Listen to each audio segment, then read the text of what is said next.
Hey guys, it's Lex and Courtney, and you are listening to another episode of The Pleasure's All Yours. We are here again encouraging sexual liberation in the Black and queer communities. This is a safe space where we want queer women and femmes, people that look like us, to come and learn, talk, and really just discuss how the pleasure is. It's all yours, baby. Hey girl, what's up? Vibing out. How are you? Good. It's Saturday. Oh, thank God. Yes. Yeah. I'm really thinking about Kava. I'm not gonna lie to you, girl. I'm real distracted. Let's get through this. Let's get through this. Well, hey everybody, welcome back for another episode of The Pleasure's All Yours. Yes. If you've never listened to us before, we have an intro. Oh, well, I was gonna talk about the pleasure moment. Oh, we're just sliding right in. Yeah. Okay. Because we have an intro. No lube, no foreplay. We're just fucking these days. Yeah. Okay. Don't even Slide say it in. don't even say how you let's want. Let's just hope I'm prepped enough. I think I believe in you. Okay. I believe in Sorry. you. Okay. Well, if you haven't listened to us before, we do like to start our episode off with a pleasure moment, which is just something that we found pleasurable in the past week or weeks since we last recorded. So what's your pleasure moment, Court? My pleasure moment this week was so here's the thing. I mean, like, I wrote a pleasure moment for my pleasure moment, yeah, but not this pleasure moment. Yeah, and I was really annoyed that, like, every week we sit here and we're like, because, like, if we can't think of pleasure moments, how are we supposed to go to our audience and expect them to find their pleasure moments if it takes us a minute to find our pleasure moments? So it's like, let me come prepared with the pleasure moment. But I'm not prepared. So I'm using this time to cycle through some things. Okay. Well, I can talk about my pleasure moment. Perfect. I hosted a game night. Okay. Last Sunday. Oh, okay. That I wasn't a part of, right? Okay. Where were you? That's my pleasure moment. Exactly. But I hosted a game night for some of my friends at my apartment. It was like the first thing that I hosted in my new apartment. And that was so much fun. I had like a little charcuterie tray and hummus, and what else did I have? Pizza, margaritas. And we played Mario Party, Uno, and Quiplash. If you have a Switch, I will be buying it for my Switch because we have to play it. Okay. On the next one. Quiplash. It's basically like it gives you these random fucking questions, okay? And then everybody puts an answer and you're supposed to try to be funny. Okay, so like Cards Against Humanity. So yeah, and you do it on your phone. So like it puts it on the screen, it gives you a link and a code to put in the website. Okay. And then it joins everybody in the game. Fun. And it was just so fun. It was so fun. And like obviously the point is to be the funniest one, and everybody gets to vote on whatever they think the funniest one is. Okay. Love that. I won both rounds, so of course, I would naturally. just like to say that. I didn't win any round of Uno, but who won Uno? Red won a game. Unbelievable. Right? I was like, y'all focus on the wrong bitches tonight. Yeah, like, wow. That's so crazy. That's so surprising y'all, to me. And she was just so silent about it. And she was like, Uno, and then just put the card down. That doesn't surprise me. I was like, and then y'all changed it to the color that she had. Oh my God, it was crazy, but it was so much fun. And then, they have those Uno cards where it's like swap hands and stuff like that. So Loon got Uno like twice. And then like the wild card, somebody had the wild card swap hands. Yikes. The same person took his cards each time. I was like, now you got 50 cards in your hand. I would have been livid. She got Uno. Just toss the table. Nobody wins. Yeah, it was really fun. And we just had music playing. Okay. And we were just chilling. It was really fun. I like a good chill game night. So I think that was my pleasure moment. Absolutely. Yeah. I know you like to host, so yeah, I do. I can understand how that. And my apartment's so fucking cute. Yeah, so it is it's a vibe. You've got your lights, the disco balls. Like, it's it's an experience for sure. Absolutely. I would say my pleasure moment now, thanks for the reminder, bitch. You're welcome. Is going to the Hozier concert. I went this past Sunday. So while Lex was having their game night, which the 2 days before, I had told them specifically, oh my gosh, I'm going to the Hozier concert on Sunday. Then that same, it wasn't the same evening. It was the morning after I told them. I forgot. The morning after at 6 a.m., I woke up to a group text that said, hey guys, game night on Sunday night. I hope everybody can make it. Bitch, fuck you. So anyway, I went to the Hozier concert and that was my pleasure moment. It was an experience for sure. So first of all, it was at Dos Equis Pavilion. And I don't know why Dos Equis would be watching this or a representative from Dos Equis would be watching this, but I want them to know I hate that venue and I will never be back. Okay, what Beyonce could come to Dos Equis, which she would never stoop so low. But if she did, I wouldn't go. Yeah. And so just for the record, Dos Equis is like an indoor-outdoor pavilion, and it's it's 100% outdoors now that I'm thinking about it. It's outdoors, and it's in Fair Park. So like around Deep Ellum. Okay. It's the worst. First of all, it's huge. Okay. It was super muddy because it rained. So, and it's all outside. Yeah, okay. And it was all outside. So like I had brought like this really nice beach towel that I got for free from my company. Yeah. For like doing the stuff I was doing the other week in Cancun. Very nice, expensive beach towel. And I brought it just thinking I could lay it down on the ground. It was so muddy that all the water just soaked right into the beach towel. And I was just like sitting in my cute little skirt, skirt set, whatever, like just getting wet from the mud, waiting for him to come on. And like it was still my pleasure moment because let me tell you guys something right now.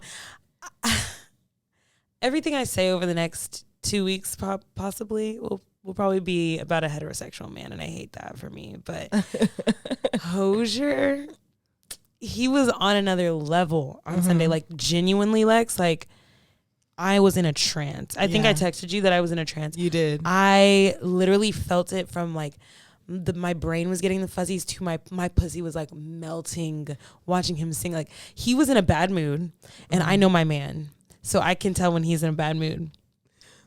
He was not happy because he also hated Dos Equis. Yeah, the sound horrible. Like his mic kept going in and out. The drummer kept going in and out, which is horrible if the drums are going in and out. Yeah, and you could just kind of see on everybody's faces, like on the band, like, okay, let's just like try to push through the song. Like, let's just figure this out. But he was getting really frustrated. And whenever he got frustrated, he has these like little tics that he does where he like plays with his hair or like he like does this thing with his lips. And I was just like, oh, my baby's up there just freaking out. But he looks so good while he's doing it.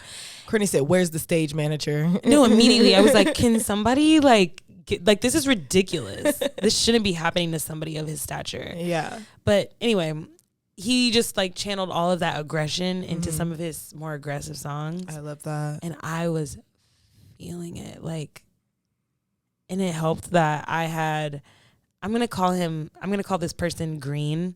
Green is a heterosexual cisgendered male. Did he go with you? No, but I had him pick me up. Okay. Because I didn't want to Uber back. It was going to be expensive. Obviously. So I had him pick me up, and he was like a great Uber driver. We got something to eat, and then we went home and like made out for like 3 hours. And I was so tired, like from everything that we had done that weekend. Because, we went out the night before. Yeah.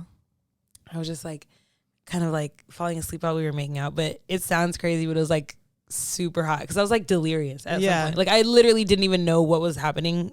And it was so hot. It was just like, it was a great makeout session. I love that. That's all we did. And then he took his ass home, and I masturbated to the thought of Hozier on this side, and then what I had just been doing on this other side. Yes. And it was just magnificent. Absolutely. 3 is such a great number. It is. I couldn't imagine them all being together, though. So it was like 2 separate things. It was like, it was like 2 separate fantasies that I kind of combined, but they weren't fucking. Hozier and this person they weren't fucking. I want to make that clear because that wouldn't be a good combination. Chemistry's not there. It's not there at all. Okay. And also I'm really sexually attracted to Hozier. And I was telling my parents that I know for a fact that we're going to like cross paths one day. Yeah. And I don't think we're going to get married. I really don't think that. But I do think that we'll have some kind of like serious relationship. Yes. And it'll be like a summer thing. And then like he'll like take me to the Irish like countryside for the summer.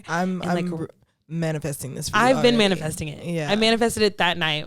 I did a little sex magic. And I said, this nigga is mine. Like, that is my man. I love it. Okay, I'm done. That was my pleasure moment. Perfect. Pleasure moment is hosier. Hosier. Yeah. And kissing. Yeah. Good combo. Yeah. I really love that for you. We'll dive more into that at a later time. Okay. But like, yeah. Okay. I really love that for you. Especially because I know how much you like love making out. You say that all the time. I do. Yeah. It's a lost art form. It is.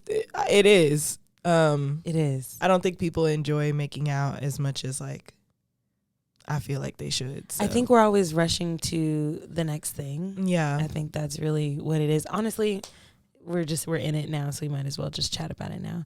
But like I just think that we're always like, okay, now we have to get to like the touching. Like now I really want to touch your pussy because obviously your pussy's wet because we're making out. So like now it's time to focus on that. No. Let's just make out. Let it simmer like for days. Mm-hmm. Because we did it again on Wednesday. Love it. And we're just making out for a bunch of hours. It's really giving like teenage thrill. It is. That's what it Yeah. Oh my God. I think that's why making out is so fun. Is because that's what it feels like. Take me back. Yeah. Like, that is it for sure. I do like the groping and the squeezing and the pulling of making out. Yeah. Oh my God, dude. Yeah. I was like, I'm on my period, and the way that like I was just snailing it against their leg like that. Yeah. Like, I didn't even give a fuck. I said, I just don't give a, you're going to smell like pussy after this. You're welcome. I don't care. You're welcome. Man, so good. I love that for you. Yeah. When's the last time you had like a really good makeout? I can't remember. Like me and Red will make out. Yeah. But like as far as like just sitting there for like ever making out, that I haven't done that in a while, which is like, I'm going to put that on your to-do list. You remember how we talked about side quests? Oh, yeah, side quest. That's going to be my side quest for you. It's to make out. Yeah, before the next time I see you, I want you to make out. However, that's it. I don't have any other parameters. Just I need you to make out and that be it, but I need it to be like a lengthy little session. I need you to be walking away, like frothing at the mouth and like bubbling everywhere else. I will definitely do my best to make sure that happens as my side quest. Okay. Better if it's in a car too. Okay, 10 extra points if it's in a car. Okay. Yeah. Okay, bet. Yeah. Okay. Well, after our pleasure moment, we do have a fun fact, and I do indeed have a fun fact today.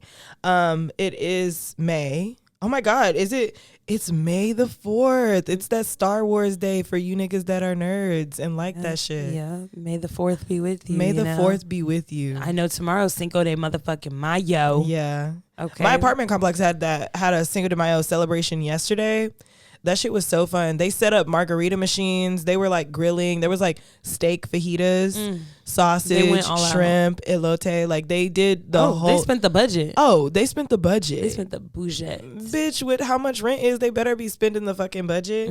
But it was so much fun. So yeah, Cinco de Mayo. Also happy Cinco de Mayo. Cinco de Mayo. But my fun fact today is that it is masturbation month. Okay. May is masturbation month.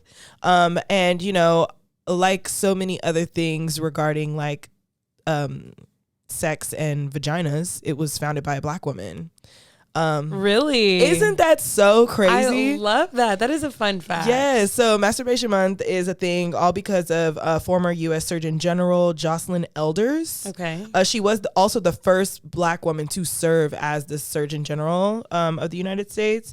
And it's like in honor of her. She really advocated for better sex education in the United States, and she was very heavy on like adding masturbation to sex education because that is a part of sex and like being educated in like what it is and knowing your body and things like that. Absolutely. And because she was like so adamant on her views and like incorporating that into the curriculum, she did get fired because Bill Clinton doesn't give a fuck about any of that shit. Wow. And meanwhile, well, I would say the administration, because Bill, he was pretty fucking cool. I know he was in there hoping everybody learned how to masturbate.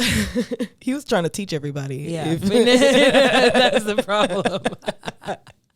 But yeah, she did end up losing her job. But this was in 1994. She was also a very open advocate for reproductive rights and birth control and abortion and everything like that. She said that if you can't control your reproduction, you can't control your life.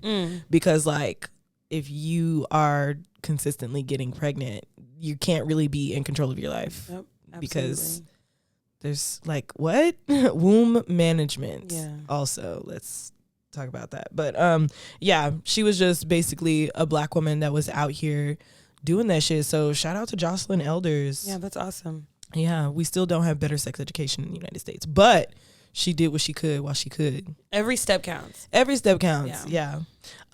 So today our pleasure principle is going to be all about feminine archetypes, which I've seen like a few TikToks on it where they're like talking about feminine archetypes and how they like use it to get in touch with their sexuality, style themselves, and like kind of mood board their life based off whatever their archetype is. Okay, gotcha. So, you know, it's about the self. And since obviously it is masturbation month, all about the self, that's why we're going to talk about it. Yes, what a way to kick it off. Right? I did send Courtney a link last night to take a quiz to figure out what your archetype is, and we can link it in the description as well, so you can go and find out your own feminine archetype. Feminine, and I am going to be using like she and woman a lot because that is what it's focused on, is like women and their archetypes. But the archetype is just an unconscious set of traits that kind of positively and negatively influence like who you are as a person, how you present yourself, how you see yourself, like all of that stuff. They do account for the different personalities between women. So like obviously most women have a lot of common traits, right, but like to the core we're all different in some way. There are 7 main archetypes, 13 total, which that was crazy, but there are 7 main ones, and these are usually the ones that are in like a tarot card or something like that. A lot of these are tarot cards as well, which I thought was very interesting. That is cool. But the first one we're going to talk about is the mother. This is a heart-centered archetype. She cares deeply for those around her, gains great satisfaction by being nurturing to the ones that she loves, and she's usually a safe haven for those same people. So yeah, this can mean that she does put herself before everyone else, and doesn't like focus too much on what she needs. And then it also means that she has a profound understanding of what unconditional love is, and accepting, caring, and being supportive. So like each archetype has a positive and negative aspect of it, just like anything else. It's like a scale or spectrum. So yeah, you know, there's that, the mother. Okay. Yeah. Mother. They also had like illustrations for these, and most of them were Black women. Oh, I love that. On the site that I sent you. So I thought that was so cute. I love that. I'm like, wow.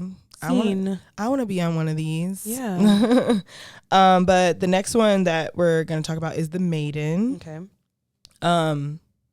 Which, you know, I kind of thought mother and maiden were like the same thing. But no, mother is like when you're married off, you have your kids. Maiden is a young woman. So she's unmarried. Maiden literally means like unmarried. Okay. Yeah. Doesn't usually have kids. I just think like, you know, ladies. Yeah, 2 names for ladies. Correct. I just think ladies. It's like girl. señora y señorita. Yeah. Oh, okay. Yeah. Okay. See, you put it that way. I get it. It's tomorrow's Cinco de Mayo, you know. But the maiden archetype is the one that has the most room to grow. Okay. So it is like, so it is like very, I don't want to say like beginner stage, but it is like you got some shit you need to take care of, you know. Okay. Yeah.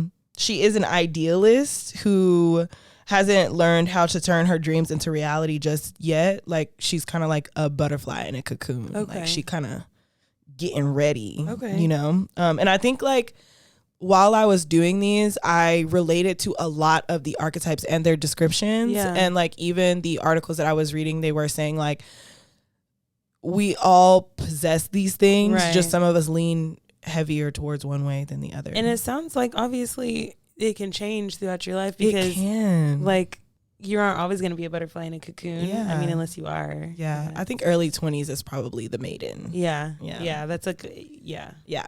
But she can be very passive and naive, which can make her susceptible to manipulation, being gullible, things like that, because she doesn't have all the experience. She's just kind of like, oh yeah, like just gonna go with it to kind of figure out what it is. Yeah. And that's, yeah, I think we all start off as a maiden at some point, Yeah. because I can remember being that way. Absolutely.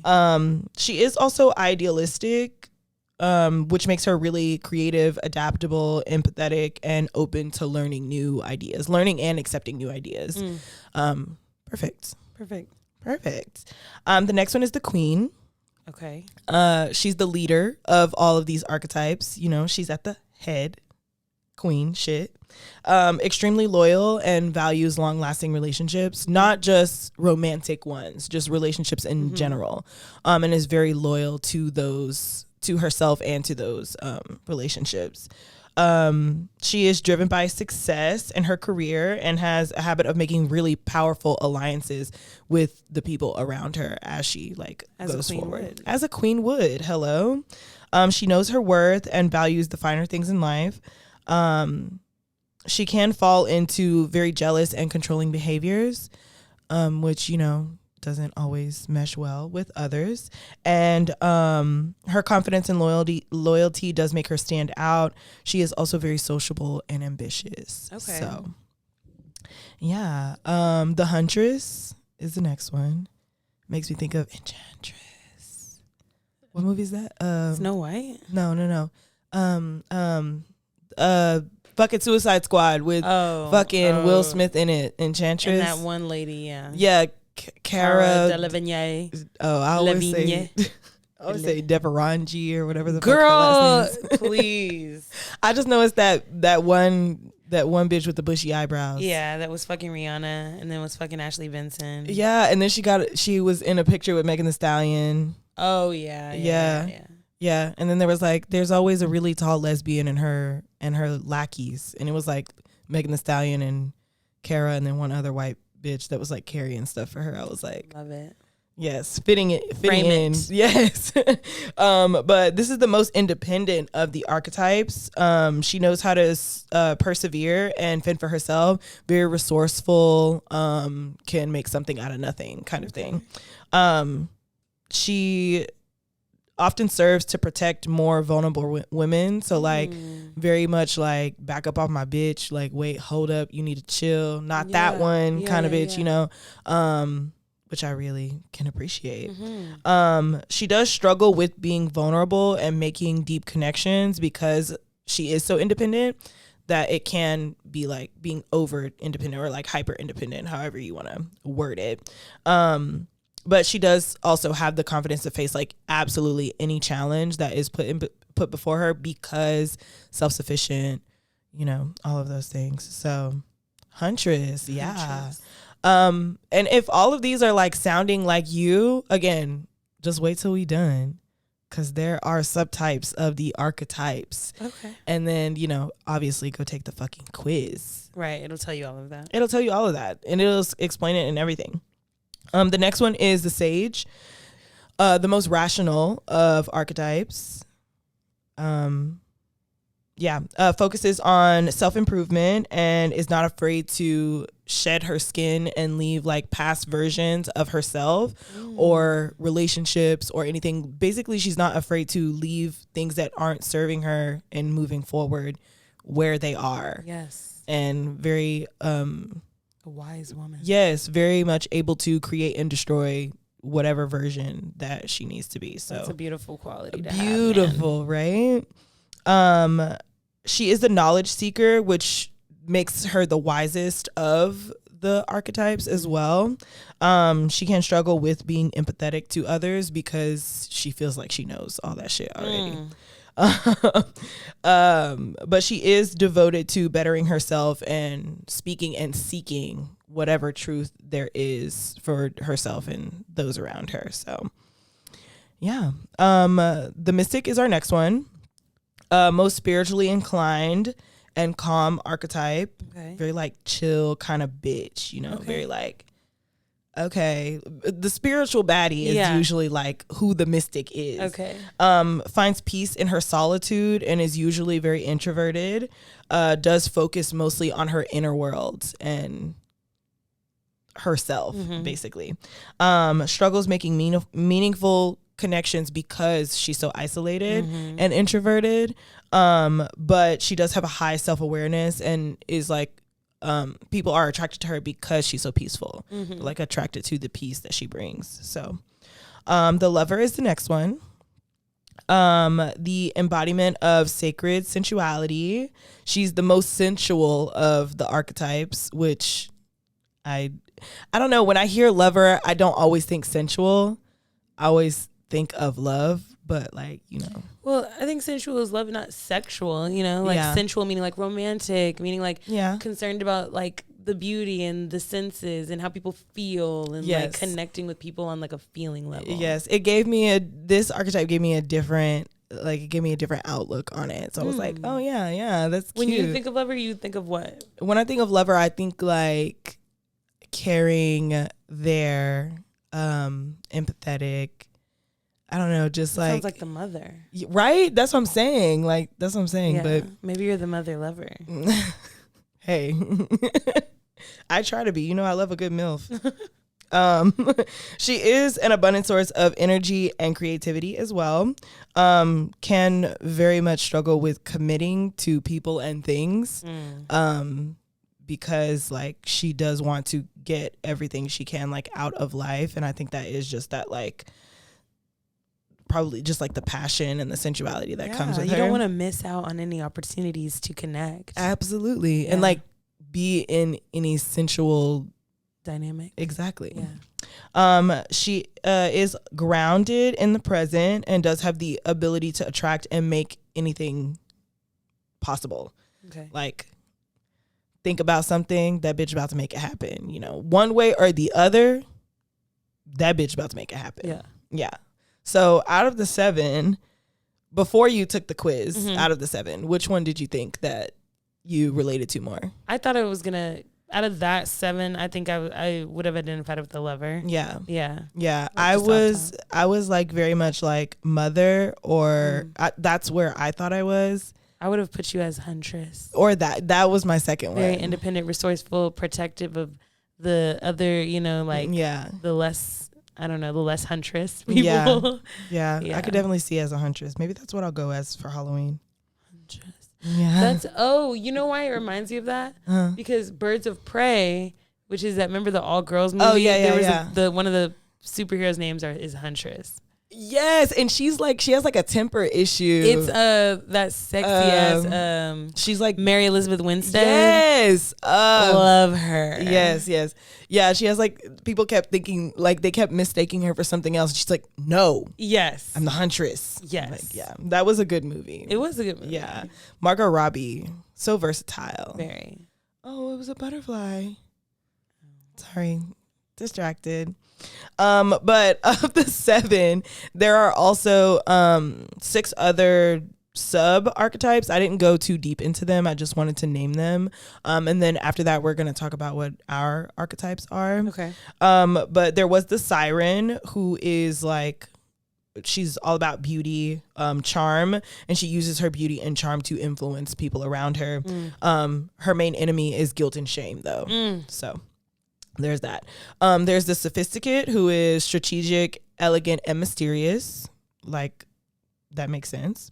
The Boss, she does command power in all aspects and in all across her life. She like is the one in control. Okay. So there's that. There is the Bohemian, which is the free-spirited, doesn't let others define her. She's creative, and she doesn't follow any social norms. So like if she want to do that shit, she's going to do that shit because she wants to do that shit. Yeah. So the Croquette, which is like, it, you know, there's that style now with all the bows and the frills and things like that, and that's what they're calling it. Okay. That's literally what this archetype is. Oh. Yeah. So like she does go hot and cold, but she's hyper feminine. Okay. She's also a tease. Yep. So yep, those bitches, they know what they're doing. Yeah. So there's that. There's also the goddess, who is like divine feminine energy. Just like, and that has like different definitions for people, but when you think of feminine energy and like what the epitome of that would be, I think it was one of the Greek goddesses. What was her name? Aphrodite? Yes, that or Persephone. Persephone is like the seasons. Aphrodite is like the goddess of love. I think it was Aphrodite that was like because all of these also have a goddess attached to them. Gotcha. So I'm pretty sure that I think it was Aphrodite that was attached to the goddess. But then there's the Enigma, who is mysterious and guarded, but she does have a lot of poise and self-control. The Diva, she's basically a bougie bitch. She wants to be the best. She wants the best out of life and has no problem going for it, and also like just being like, no, I want it to be this way, and it's gonna be this way. The Empress is all about creativity and expression. The Sensualist is in tune with all senses. So she is also very in tune with her sensuality because she's so in tune to the senses. Right. There is Lady as well. She's nurturing, guarded, and down to earth. The Injune. Ingenue. Bitch, English don't make no motherfucking sense. Anyway, ingenue communicates innocence and childlike playfulness. And then there's the gamine. I have no idea what that one is, bitch. Let me see this. Gamine. That's it, bitch. Okay. She's mischievous, playful, open, and spontaneous. Okay. So yeah. Mine is crazy, right? I have to see about that one. Cause what What's is that that? mean? What does that mean? That's not a real word. That's not a real word. That's like, what the word said, bitch. I double checked it like 45 times. Not 45 times, bitch. You should have checked it 46. But after I took the quiz, I was a lover with Bohemian as my sub archetype. Okay. So. Okay. I was a lover with the ingenue, but like the way that you're describing it does not sound like me. Yeah. And the way that this one described it sounded a little bit more like me, but innocence, childlike playfulness. I think you're really silly. So I think you have the ability to be very silly. Girl, I don't know about all that. Okay. But those were my archetypes. So sensual, free-spirited, loving ass bitch. Okay. Yeah. I can see that for sure. Yeah, absolutely. Yeah. And obviously there are ways that you can use these archetypes to your advantage. I know one thing that they suggested was like, you can look up different characters or people who are famous or have some kind of like notoriety in whatever platform. You can look up what celebrities have those things and kind of you can style yourself based off that and also kind of like push your life kind of in that direction if that is what you want. If obviously you really identify with that. If you really identify with it. Yeah. So I definitely really identified with the Bohemian and the lover part of the quiz for me, especially the Bohemian part because like Aquarius placements. Naturally. So I was like, this makes a lot of sense. This checks out. So yeah, you can do it that way. You can also learn the strengths and weaknesses of these archetypes, see how that relates to you and kind of like move forward based off that, which also thought that was really cool. That they each have strengths and weaknesses. Like I said, some of them are tarot cards. Like I know the Queen is a tarot, the Lover's a tarot, the Maiden's a tarot. Yeah, all of them, the main 7 are tarot cards. Yeah. So, if you want to look it up in that way, I think that would be good because those also have shadows for the cards. This is also, you can also learn to harness your main archetype, which can help you tap into all the others. Because just because that we both, like we got lover, that doesn't mean that we're not all the others as well. It just means we have less of the others. So, That's our dominant archetype. Exactly. So you can like always just tap into your dominant one and kind of like you can choose the rest. Exactly. That's what I'm doing, because I'm not representing childlike innocence. Yeah. I know how to throw that ass back.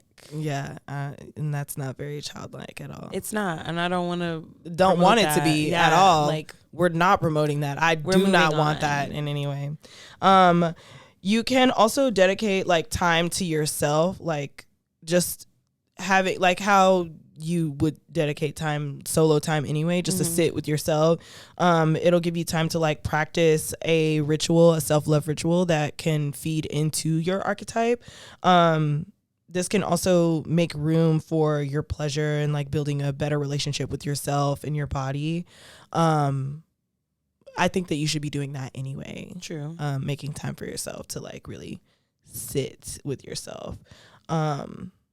Yeah. Wow. So those are the archetypes. Wow. And the sub-archetypes of the archetypes. Well, now I know.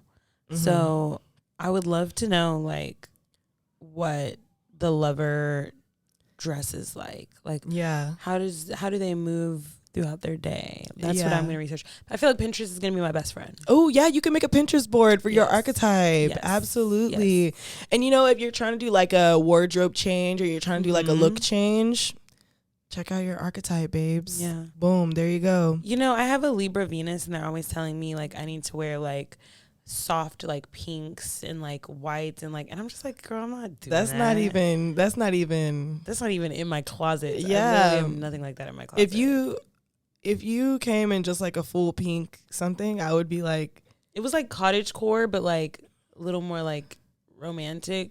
And I would think that somebody kidnapped you and sent a doppelganger. Yeah, no, that wouldn't be me. Yeah. So I'm trying to find like pieces of it to take. Like maybe the textures like silks and like lace and stuff, but then black. Yeah. Or even just like even deep reds or like a deep purple, like something more like so deep red is good, dark green is good for you as well. Good green, really anything green. Yeah, any shade. I think red, black, green are like your colors. Red, and brown. Green. I love brown. Earthy colors. Yeah, for sure. But I do have questions for the girls. Oh, okay. Yeah, just a few. Nothing too crazy. Okay. You know. How do you think you can harness your own archetype? Like, how do you think that you can incorporate like the lover in the ingenue? Yeah.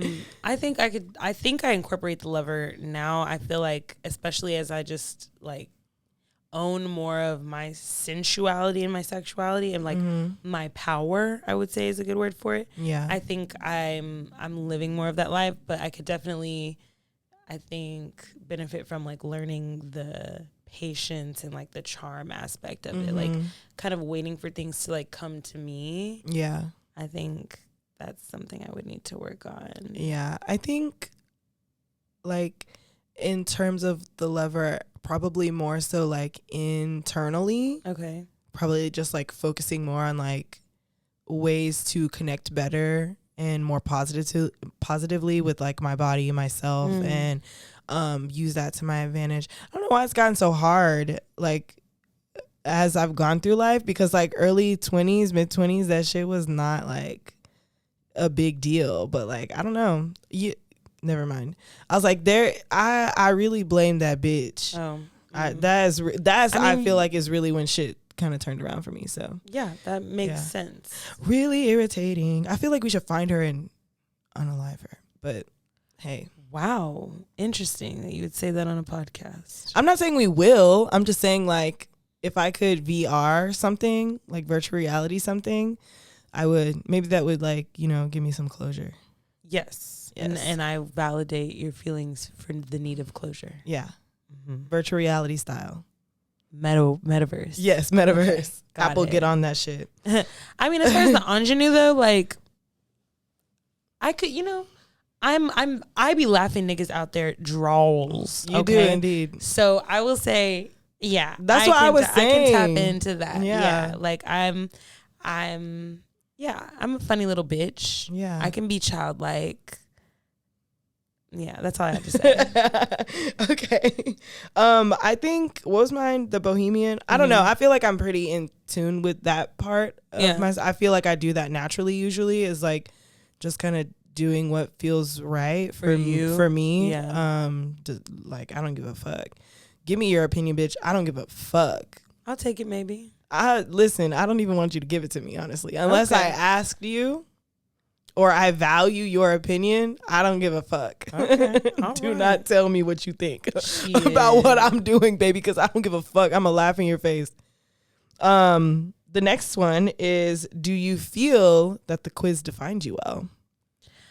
I do, actually. I do. It was a lot of questions. It was. So it was like 150 questions. When you sit down to take it, it didn't like take long. It took like maybe like 10 minutes. Yeah. But like be prepared to like sit there and take it. Yeah. But I think the question's really interesting. And like I found myself thinking like, oh, do I really do this a lot? Or am I really this detached from this part? Yeah. Like it made me like look at myself a little bit and do some like inner work, or like inner acknowledgement, because I wasn't doing work, but like like taking this quiz, I feel like will go hand in hand with me reading my birth chart once a year. Yeah, because like I do like to read my birth chart and like see what is like most prominent in whatever part of my life I'm in. Yeah, absolutely. And I think like as life goes on, some of these percentages can change for like archetypes. Absolutely. Yeah. What was your percentage for lover?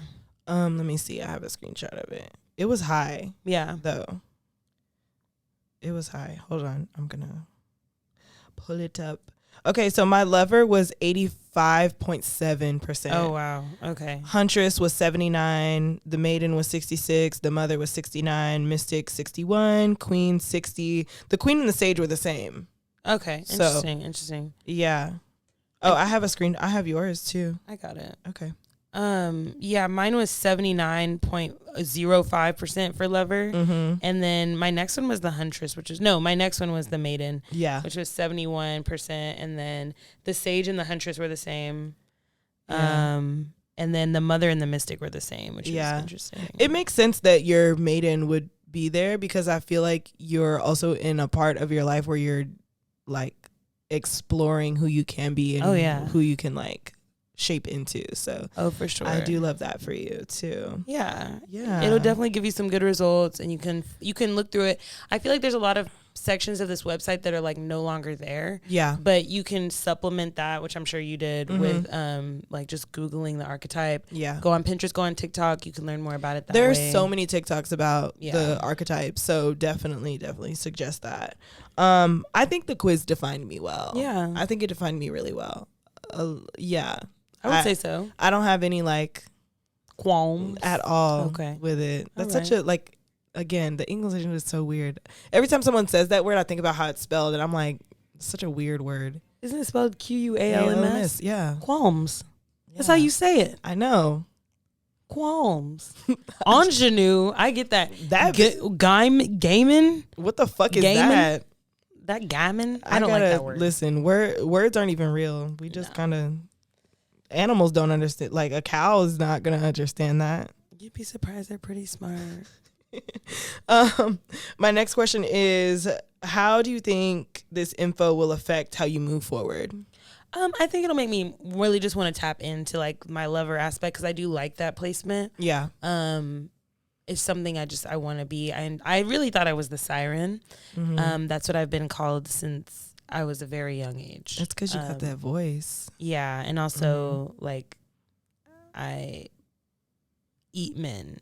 But like not in the way you're thinking, not in like the like rip off your head and like ha ha ha kind of way. It's more like chew them up, spit them out. More like I'm eating you slowly, but you're like so infatuated with me that you can't see that you're dying. Like when you boil a frog. Yes. When they talk about boiling a frog. Yes. Yeah. Just slowly raise the temperature, and then all of a sudden you're mush, and you don't even know. You don't even know. You thought you were falling asleep to take a nap. No, bitch, you died. So yeah, and I've just been told that like I'm very hypnotizing. You are. So I did say that I was a siren. So when I got the ingenue, I was like, bitch, no. Like this cannot be. You don't even fucking know me, first of all. No. But like you said, maybe it's just like where I am in life right now. I think I am just kind of exploring. So yeah, and I think that is childlike wonder. Yeah. I have a lot of childlike wonder right now. Yeah, I have a lot of it. Shut the fuck up. Yeah, I think that is probably where that comes from, though. Okay. You know, and then my last question is, if there were any other archetype, which one would you choose? Is the siren? Yeah, I would choose the lover, and I would choose the siren because I want to charm you while I make you fall in love with me. Yeah. End of story. I'd probably say the huntress would probably be one, but yeah, I'd probably say the huntress because she sounds. I mean, I'm already those things. Yeah. Already those things, but she definitely sounds like a man eater as well. Yeah. And I feel like while as you slowly eat them, I chew them up and spit them out. Like, as soon as the flavor's gone, it's like, please. Like a piece of gum. Get out of my sight. Like a juicy fruit piece of gum. Yes. That flavor lasts for 2 minutes and then I'm good on you. Absolutely. Yeah. You're getting stale. Exactly. Yeah. Well, I think that the archetypes are also like a good way to tap into like your sexuality as well, because then you can approach your pleasure how a lover would, or how a queen would, or how a huntress would. Exactly. You know? I love that. Yeah. And it kind of gives you like a little blueprint to like not make a character for yourself, but like if you ever are somebody that does need to take yourself out of like the present or like out of your head. Yeah. I think that's a great way to do it. Yeah. Like you're out at the bar and you're like, this is making me a little what would the huntress do? What would the huntress do? I want to go out now. Yeah. Wow. Feminine archetypes, guys. Those are the archetypes. Which one are you? Let us know in the comments of this YouTube, of the Spotify. Yes. I never really know what you can do on Apple Podcasts because I rarely use it. You can review, but you can't like comment on like episodes. No. Okay. Well, thanks, Lex. That was a beautiful episode. You're so welcome. If this is your first time rocking with us, you can subscribe and like to our YouTube channel. Give us a comment like we said. Let us know how you like this episode. Definitely rate us on Spotify podcasts and Apple Podcasts as well. Yes. Follow us on Instagram and TikTok at allyourpleasures_. And whether you're listening to this on a Monday, Tuesday, Wednesday, Thursday, Friday, bitch, we love you. Bye.